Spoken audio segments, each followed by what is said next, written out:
තාත්තේ මගේ යාළුවා හැමෝටම බයික් තියෙනවා. මම හැමදාම මං විතරයි බස් එක පරක් කළා හැමදාම කැම්පස් එකට යන්නේ. ඒ තාත්තා ඔච්චර ලෝභ ඔයාලගේ ඇත්තටම සල්ලි නැද්ද මට බයිසිකලයක් කරන් දෙන්න.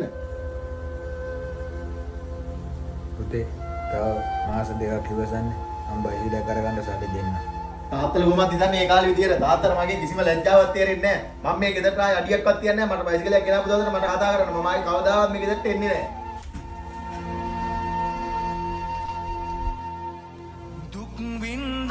පෙනි පෙනි පෙම හංකා හිත යට රණ්ඩා නොපෙනෙන්නට පියසෙනෙහේ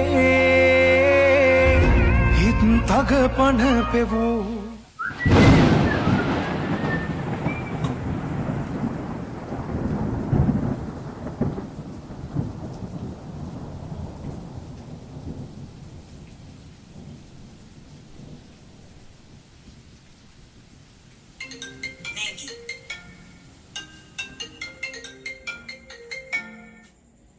Hello?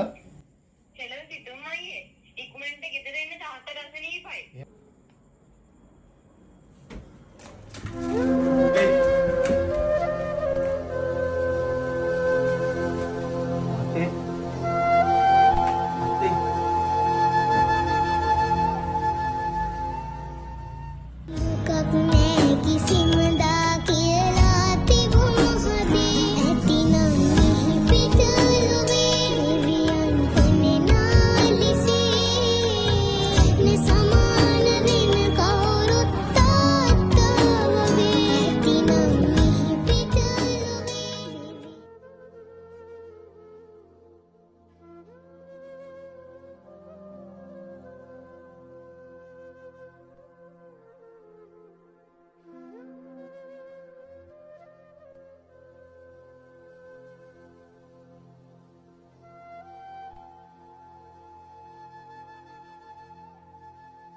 පුතේ අද මගේ ලොකෝ එනවා වගේ දැනුණා. දොස්තර මහත්තයා කිව්වා ඉක්මනට ඔපරේෂන් එක කරන්න කියලා.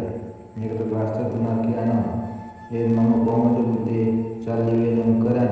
පුතේ ලබන මාසේ මගේ පුතාගේ උපන්දිනේ. එයා ආසන්න කරන බයික් එක ගන්න තව මාදී රුපියල් 50000යි. මම මරණක් කමක් නැහැ. ඒ මගේ පුතාගේ හිණි බෑ කරන්න ඕන පුතේ. මම හිණෙන්වත් හිතුවේ නෑ තාත්තා මෙහෙම දෙයක් වෙයි කියලා. මට සමාව වෙන්න තාත්තේ.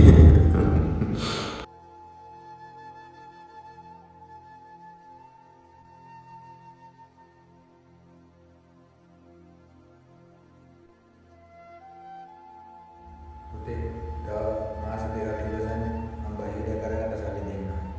මම මේ ගෙදරට ආයේ අඩියක්වත් තියන්නේ නැහැ. මට බයිසිකලයක් ගෙනාපු දවසට මට කතා කරන්න. මම ආයේ කවදාවත් මේ ගෙදරට එන්නේ නැහැ. තාත්තා සල්ලි නැහැ කියනකොට අපි හිතනවා ලෝභයි කියලා. නෑ එහෙම නෑ. එයාලා තමන්ගේ ජීවිතේවත් කැප කරන්නද තමන්ගේ දරුවන් හිනාවක් දකින්න. ගොඩක් වෙලාවට තාත්තලා තමන්ගේ හේන තමන්ගේ ආසාවන් අන්තිමට තමන්ගේ ජීවිතේ බාර